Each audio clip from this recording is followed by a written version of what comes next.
नमस्कार दोस्तों, एक बार आप सभी का फिर से स्वागत है हमारे इस प्लेटफॉर्म पे। जैसा कि आप सभी को ये पता होगा कि हम डेली एसएससी जीडी की पीवाई की सीरीज लेके आ रहे हैं, लेकिन आज से पहले जो भी हमने क्लास की है उसमें रेशियो को कवर किया था, केवल महत्वपूर्ण महत्वपूर्ण क्वेश्चन किए थे। लेकिन आज जो क्वेश्चन करने वाले हैं उसमें क्या है कि मिक्स क्वेश्चन हमने किए हैं जो आपके लिए बहुत ही फायदेमंद साबित होंगे। ये हमने इसलिए किया क्योंकि एग्जाम का टाइम बहुत ही कम बचा है, इसलिए हमने सोचा कि आपको सभी चैप्टर से क्वेश्चन दिए जाएं जो आप डेली करोगे तो आपको फायदा मिलेगा। चलिए आज हम पहले क्वेश्चन मेंसुरेशन से ही शुरुआत करते हैं। ये हमारा जो क्वेश्चन है वो समबाहु त्रिभुज से रिलेटेड है। तो पहले हम मात्र 1 मिनट लेंगे आपकी, उसमें समबाहु त्रिभुज से रिलेटेड जितनी भी जानकारी होंगी वो आपको एक बार दे देते हैं। चलिए तो पहले समबाहु त्रिभुज को समझ लीजिए। जैसे ये बेटा हमारा त्रिभुज है समबाहु, इस समबाहु त्रिभुज में सभी भुजाएं कैसी होती हैं? बराबर होती हैं। अगर ये 6 सेंटीमीटर की है तो ये भी 6 सेंटीमीटर की होगी, ये भी 6 सेंटीमीटर की होगी, यानी तीनों भुजाएं कैसी होंगी? समान होंगी। तो पहले इसका हम क्षेत्रफल समझ लेते हैं कि इसका क्षेत्रफल होता क्या है। तो समबाहु त्रिभुज का जो क्षेत्रफल होता है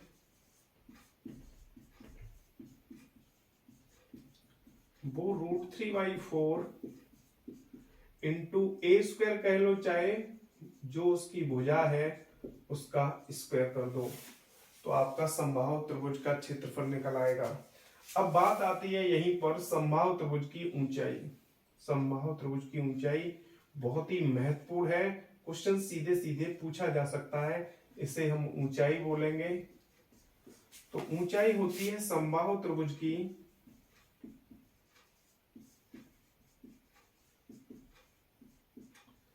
√3/2 इंटू ए कह लो या भुजा कह लो। अगर आप √3/2 में उस भुजा से मल्टीप्लाई करा देते हैं तो आपको समबाहु त्रिभुज की ऊंचाई निकल आएगी। ये तो हम शायद आप लोगों को पता भी होगा, लेकिन ये देखो ये जो क्वेश्चन है इसमें परित्रिज्या पूछी है, तो ये बहुत इंपॉर्टेंट है कि परित्रिज्या और अंतः त्रिज्या को निकालना। तो देखो समबाहु त्रिभुज की जो परित्रिज्या होती है, समबाहु त्रिभुज की परित्रिज्या वो होती है बेटा a/√3, यानी भुजा बट्टे √3 कर दो तो आपकी क्या निकल आएगी? समबाहु त्रिभुज की परित्रिज्या। अब यही बात कर लेते हैं समबाहु त्रिभुज की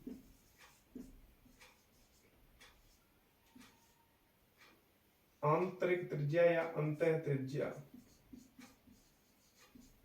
आंतरिक त्रिज्या बोल दीजिए, तो ये हो जाएगा तुम्हारा a/2√3, यानी जहां ए ये क्या है बेटा? ये भुजा है। ठीक, बात समझ में आ गई होगी। और अगर ये पूछा जाए कि परित्रिज्या, यानी देखो आप एक बार मैं आपको समझा दूं, यहाँ पे थोड़ा इधर देख लीजिए। जैसे ये हमारा त्रिभुज है और ये ऊंचाई है, इसको देखो बेटा ऊंचाई भी बोलते हैं, और इस ऊंचाई के साथ साथ इसको हम माध्यिका भी बोल सकते हैं। केवल समबाहु त्रिभुज की बात कर रहा हूं मैं। और यहाँ पर इसको शीर्षाभिलंब भी बोल सकते हैं। अगर चाहे तो ऊंचाई पूछे, चाहे माध्यिका पूछे, चाहे शीर्षाभिलंब की लंबाई पूछे, तो आपको निकालनी क्या है? केवल और केवल ऊंचाई ही निकालनी है। ऐसा नहीं है कि क्वेश्चन में भुजा दे दे और आपसे पूछे शीर्षाभिलंब, आप सोचो कि हमें तो ऊंचाई निकालना आती है, हम नहीं निकाल पाएंगे। तो ये पहले बात समझ लो, चाहे तो ऊंचाई निकालने को आ जाए, चाहे माध्यिका निकालने को आ जाए, चाहे शीर्षाभिलंब निकालने को आ जाए, ये तीनों बातें एक ही है। अब समझिए, मैं बात कर रहा था परित्रिज्या और अंतः त्रिज्या की। देखिए जैसे ये हमारी माध्यिका है, जब हम तीनों माध्यिका को खींचते हैं तो जहां पर ये कटान बिंदु मिलता है इसको बेटा बोलते हैं केंद्रक। ये केंद्रक इस मध्यिका को 2:1 में विभाजित करता है। इससे ऊपर वाला जो ये वाला हिस्सा है वो 2 होगा, तो ये वाला 1 होगा। वैसे ही ये वाला 2 होगा, ये वाला 1 होगा। वैसे ही ये वाला 2 होगा, ये वाला 1 होगा। यानी शीर्ष की तरफ वाला 2 होता है और ये भुजा की तरफ वाला 1 होता है। ये बात समझ में आ गई होगी। यानी ये ऊपर वाली जो त्रिज्या है इसको बोलते हैं हम ये परित्रिज्या, और ये वाली है इसको बोलते हैं अंतःत्रिज्या। जैसे इसके ऊपर हम ये वाली दूरी लेके इस पर एक वृत्त खींच दें तो ये वाली तो परित्रिज्या हो गई। अगर ये वाली दूरी लेके यहाँ पे एक वृत्त खींच दें तो ये चीज हो गई हमारी अंतःत्रिज्या। तो ये पूछा जा सकता है सीधे सीधे कि परित्रिज्या और अंतःत्रिज्या का अनुपात क्या होता है। तो बेटा 2:1 होता है। बात समझ में आ गई होगी। अगर यहीं से क्षेत्रफल का पूछ ले कि परिवृत्त का क्षेत्रफल और अंतःवृत्त के क्षेत्रफल का अनुपात क्या होगा, तो बेटा कुछ नहीं करना, केवल परित्रिज्या का स्क्वायर कर दो तो ये परिवृत्त का क्षेत्रफल निकल आएगा। अंतःवृत्त की त्रिज्या का स्क्वायर कर दो तो ये अंतःवृत्त का क्षेत्रफल निकल आएगा। बहुत आसान है, ये पूछा जा सकता है बेटा। तो आपको मैंने समबाहु त्रिभुज की ऑलमोस्ट सारी जानकारी दे दी है, लेकिन इतने कम समय में मैं आपको पूरी जानकारी तो नहीं दे सकता। एग्जाम बहुत ही नजदीक है, इसलिए आपको केवल इतना याद रख लो। इस बात का आपसे मैं दावा कह सकता हूं या आप सबको भरोसा दिला सकता हूं कि इससे क्वेश्चन 110% पूछा ही पूछा जाएगा। चलिए अब क्वेश्चन को सॉल्व करते हैं। जैसे कह रहा है कि एक समबाहु त्रिभुज की भुजा कितनी है, 12 सेंटीमीटर है। यानी ए का मान कितना दिया है, 12 सेंटीमीटर। अब पूछा है कि समबाहु त्रिभुज की परित्रिज्या कितनी है। तो परित्रिज्या कितनी होती है, भुजा बट्टे √3 यानी a/√3 होती है हमारी परित्रिज्या। तो a का मान कितना हो गया 12/√3। लेकिन यहां हमें नीचे से रूट खत्म करना है, तो ऊपर भी √3 से मल्टीप्लाई और नीचे भी, तो ये हो जाएगा तुम्हारा 12√3 और √3 × √3 3 हो गया। 3 से ये 4 टाइम कट गया, आंसर आ गया हमारा 4√3। यानी हमारी परित्रिज्या जो होगी वो 4√3 होगी। अगर हमसे अंतःत्रिज्या पूछता तो हम यहाँ ए का मान यहाँ रख देते, कितना है 12 है तो यहाँ 12 रख देते। अगर हमसे क्षेत्रफल पूछता तो हम यहाँ रख देते मान, तो हम यहाँ से क्षेत्रफल निकाल लेते। चलिए ये बहुत अच्छे से आपको क्वेश्चन समझ में आ गया होगा। अब हम नेक्स्ट क्वेश्चन की तरफ बढ़ते हैं। देखिए इस क्वेश्चन में कह रहा है कि दो वृत्तों की परिधि क्रमशः 198 सेंटीमीटर और 352 सेंटीमीटर है, तो उनकी त्रिज्याओं के बीच अंतर क्या है। तो देखो जब भी त्रिज्याओं के बीच अंतर निकालना हो, इसका मतलब R1 - R2 निकालना है हमें। लेकिन इसको अलग अलग परिधि के बराबर मत कराना ना, क्वेश्चन थोड़ा लेंदी हो जाएगा। हमें करना कैसे है, जैसे मान लिया आपने पहले वृत्त की परिधि है 2πr1 और दूसरे वृत्त की परिधि होगी 2πr2। तो हमने बड़े वाले वृत्त के परिधि में से छोटे वाले वृत्त की परिधि को घटा दिया। इसमें कॉमन बेटा मिल जाएगा 2π, तो यहाँ R1 - R2 बचेगा। 2π बाहर आ गया, R1 ये बचा और यहाँ R2 बचा, और यहाँ ये डिफरेंस हो गया तुम्हारा बेटा 154। तो आपको R1 - R2 तो निकालना है, तो इस 2π का क्या लग जाएगा, इधर डिवाइड हो जाएगा। तो पाई का मान कितना होता है 22/7 होता है, तो 154। जैसे ही आप 22/7 करोगे 7 ऊपर पहुंच जाएगा, और 22 से ये 7 बार कट गया यानी 49/2, और 2 से ये 49 कट जाएंगे 24.5 सेंटीमीटर। तो देखो अभी मैंने ये समझाया, जब भी ये क्वेश्चन आए तो आप परिधि का अंतर ले लेना। आपने ये परिधि का अंतर ही तो लिया, और अगर परिधि के अंतर में 2 पाई से भाग लगा दो तो ये हमारी त्रिज्याओं का अंतर ही आता है। कभी भी ऐसा क्वेश्चन आए तो आप क्या करो, जो परिधि का अंतर लो उसमें भाग लगा दो, किससे, 2 पाई से, तो ये आपका परिधि का अंतर आएगा। चलिए अगले क्वेश्चन की तरफ चलते हैं। देखिए इस क्वेश्चन में ये बट्टा से संबंधित है, यानी डिस्काउंट चैप्टर से संबंधित है। ये वाला क्वेश्चन कह रहा है एक वस्तु पर 15% और 12% की दो छूट किस एकल छूट के बराबर है। यानी एक वस्तु पर ये दो लगातार छूट दी जाए और एक केवल अकेली छूट दी जाए तो वो किस छूट के बराबर है। तो जब भी चाहे 2 छूट हो चाहे 3 छूट हो तो हमें एकल बट्टा निकालना हो, पहले 2 का समझ लो। यहां इसमें 2 का दिया है, यानी 15 और 12% का एकल बट्टा निकालना है। तो बेटा आप इस फॉर्मूले से निकाल सकते हो x + y xy/100। जहां पर छूट तुम्हें पता है, ये वाला हम वैल्यू माइनस में लेंगे, यानी -15%, और ये भी छूट है यानी कमी हो रही है तो ये भी -12%। तो यहाँ -15 रख दो और यहाँ -12 रख दो।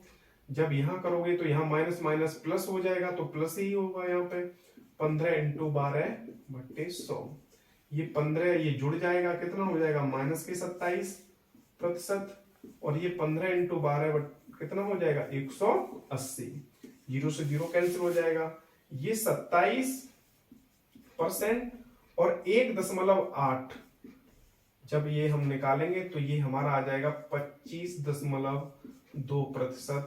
यानी ये कह सकते हैं एक दुकानदार या तो ये दोनों लगातार छूट दे या ये एक अकेली छूट दे, ये दोनों बातें एक ही हैं, यानी दोनों बातें कैसी हैं, समान है। तो चलिए अब हम नेक्स्ट क्वेश्चन की तरफ बढ़ते हैं। देखिए इसमें मध्यानुपाती और तृतीयानुपाती निकालने को कहा है, उसके बाद उनका रेशियो निकालना है। हालांकि इस क्वेश्चन के बारे में मैं पहली क्लास में बता चुका हूं जब मैंने समानुपात को पढ़ाया था, फिर भी देखते हैं। चलिए कह रहा है कि 1.6 और 3.6 के मध्य समानुपातिक यानी मध्यानुपाती और 5 और 8 का तीसरे समानुपातिक का अनुपात क्या होगा। पहले इन दोनों संख्याओं का मध्यानुपाती निकाल लो, फिर एक संख्या आएगी कोई, फिर इन दोनों संख्याओं का तृतीयानुपाती निकाल लो 5 और 8 का, फिर एक और संख्या आएगी। उन दोनों का हमें क्या ले लेना है, रेशियो। तो मध्यानुपाती कैसे निकालते हैं, इन दोनों संख्याओं का, यानी जो दो संख्याएं दी हो उन दोनों संख्याओं का मल्टीप्लाई करा के उनका क्या ले लो बेटा, स्क्वायर रूट ले लो। कैसे करेंगे हम देखेंगे, ये दशमलव हट जाएगा, यहाँ नीचे कितना हो जाएगा 100। ये 16 वर्ग होता है बेटा 4 का, तो इसमें से 4 बाहर आ जाएगा, और 36 में से 6 बाहर आ जाएगा, और इस 100 में से 10 बाहर आ जाएगा। यानी हमारा ये मध्यानुपाती निकल के आ गया 24/10। ठीक है, अब हमें पहले तृतीयानुपाती निकालना पड़ेगा, किसका, 5 और 8 का। तो आपको पता है जब भी हमें तृतीयानुपाती निकालना हो दो संख्याओं का, तो दूसरी संख्या का वर्ग कर दो, पहली संख्या से लगा दो बेटा भाग। कैसे, 30 जब भी तृतीयानुपाती निकालना हो तो दूसरी संख्या का वर्ग पहली संख्या से भाग लगा दो, तो वो तृतीयानुपाती निकल आता है। अगर यही प्रथमानुपाती पूछा होता तो हम करते पहली संख्या का वर्ग और दूसरी से भाग लगाते। ठीक है, चलिए यहां अब ये मध्यानुपाती निकाल लिया, ये तृतीयानुपाती निकाल लिया, इन दोनों का क्या निकालना है, रेशियो। 5 से कट गया 2 बार, 2 से ये कट गया 12।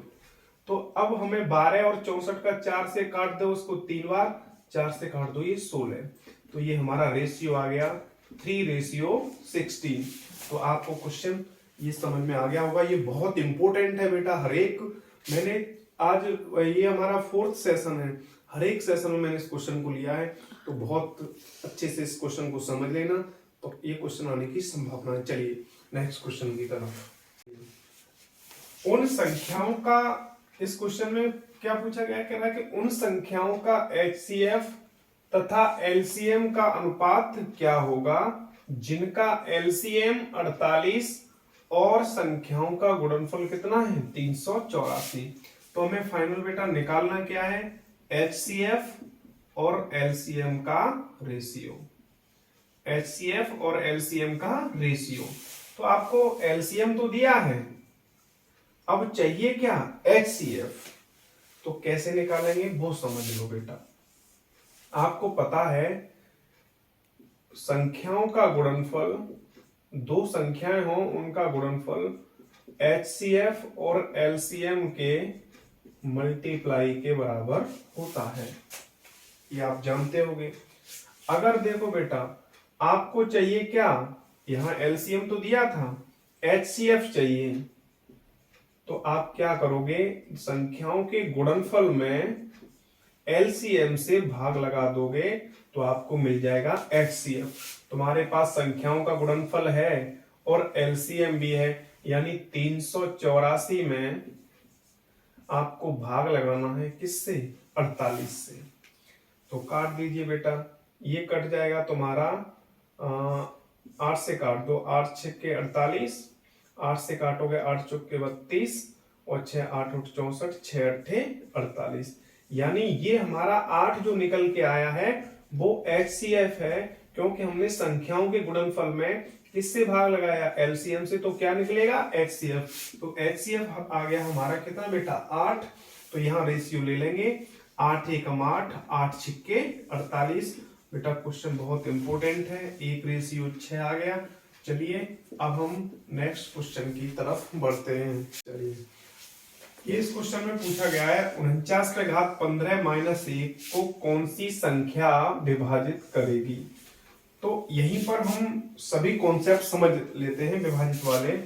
अगर देखो, अगर ऐसा हो a पे घात n हो माइनस b पे घात n हो, और जहां ये n है वो एक विषम संख्या हो, कैसे विषम संख्या, तो बेटा ये जो संख्या है वो हमेशा a माइनस b से विभाजित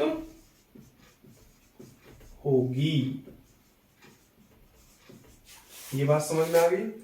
अगर ऐसा हो a पे घात n हो b पे घात n हो, यहां पर n हमारी कैसी हो, सम हो, तो ये जो संख्या है वो हमेशा a माइनस b और a प्लस b से विभाजित होगी।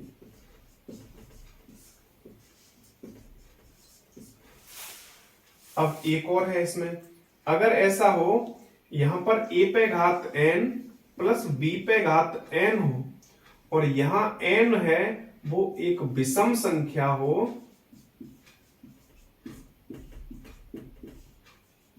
तो ये संख्या a प्लस b से विभाजित होगी। ये तीनों चीजें अच्छे से आपको पढ़नी है, इस पर क्वेश्चन पूछा जा सकता है। अब यहां हम देखेंगे हमारा कौन सा यहां से स्ट्रक्चर या रूप बनना है। तो देखो यहाँ 15 घात है, यानी 49 पे घात कितनी है 15 है, और 1 पे घात हम 15 लगा सकते हैं, क्योंकि 1 पे कितनी भी घात लगाओ तो वो 1 ही रहेगा। अब देखो माइनस है बीच में, इसमें माइनस है, n विषम है, n हमारी कैसी है विषम संख्या है, तो ये जो संख्या विभाजित होगी, यानी a की जगह 49, b की जगह 1, तो a माइनस b यानी 49 माइनस 1 48। अब हम देखेंगे हमारा ऑप्शन में तो 48 है नहीं, फिर ये देखो 48 को कौन कौन सी संख्या विभाजित कर सकते हैं। तो 8 हमारी जो ऑप्शन में है, ये 8 48 को विभाजित कर सकता है, तो हमारा 8 आंसर सही है। अगर इसमें 6 होता तो 6 भी सही होता। तो चलिए अब हम नेक्स्ट क्वेश्चन की तरफ बढ़ते हैं। देखो बेटा, जो भी हम क्वेश्चन कर रहे हैं वो किसी न किसी एग्जाम में आए हुए हैं। अब जो क्वेश्चन ये है हमारा, कह रहा है कि यदि एक आयत की लंबाई और चौड़ाई में क्रमशः 16 सही 2/3 और 20% की वृद्धि की जाती है तो क्षेत्रफल पर क्या प्रभाव पड़ेगा। देखो बेटा, अगर यहाँ दोनों वैल्यू पूर्णांक होती, ये तो 20 है, यहां भी पूर्णांक होता, तो हम ये वाला फॉर्मूला लगा सकते थे x plus Y X Y upon 100। तो यहां से निकल आता हमारा जल्दी। लेकिन अगर हमें कुछ यहाँ वैल्यू हमारी थोड़ी फ्रैक्शन में है तो इसको हम क्या करेंगे, फ्रैक्शन में चेंज कर लेंगे। ये प्रतिशत में है, 16 सही 2/3 आपको पता है ये 1/6 के बराबर होता है, यानी लंबाई में वृद्धि करी गई है 16 सही 2/3 की। तो आप कहोगे पहले लंबाई अगर 6 थी तो बढ़ के कितनी हो गई, 7। अब कह रहा है कि चौड़ाई में कितने की वृद्धि हो गई, 20% की। तो 20% का जो मान होता है बेटा 1/5 होता है, यानी हमारी चौड़ाई 5 से बढ़ के 6 हो गई। तो बेटा इधर से अगर इधर से कोई वैल्यू कट रही है तो काट लो। यहाँ 5 एकम 5 और 7 एकम 7, यानी क्षेत्रफल हमारा 5 से कितना हो गया, 7। तो 2 बढ़ गया बेटा, हमारा क्षेत्रफल कितना बढ़ गया, 2। कहां से, 5 से इंटू 100। तो 5 से काट दो 20 बार, 20 दूनी 40% की हमारी क्षेत्रफल में क्या होगी, वृद्धि। ये क्वेश्चन इंपोर्टेंट है बेटा, अच्छे से करके जाना। चलिए अगला क्वेश्चन देखते हैं। चलिए, एक्स के वेतन में 20% की वृद्धि फिर 20% की कमी की जाती है, वेतन में कितना परिवर्तन हुआ। तो देखिए जब भी ऐसा क्वेश्चन आए, जितने प्रतिशत की वृद्धि हो रही हो उतने ही प्रतिशत की कमी हो रही हो। चाहे इसको एक संख्या कह दे कि एक संख्या में 10% की कमी फिर 10% की वृद्धि, तो क्या प्रभाव पड़ेगा। सेम संख्या हो, एक वृद्धि वाली हो और एक तुम्हारी कमी वाली हो, तो हमेशा कमी होती है बेटा।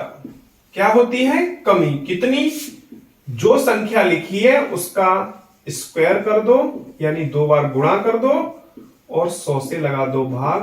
तो 2 दूनी 4% की क्या हो जाएगी, कमी हो जाएगी बेटा। अगर यही क्वेश्चन ऐसे होता, पहले संख्या में 10% की वृद्धि की गई फिर 10% की कमी की गई, तो अब बताओ संख्या पर क्या प्रभाव पड़ेगा। तो बहुत से लोग ये सोचते हैं 10% बढ़ाई गई 10% कम करेगी तो कोई प्रभाव नहीं पड़ेगा, लेकिन ऐसा नहीं है।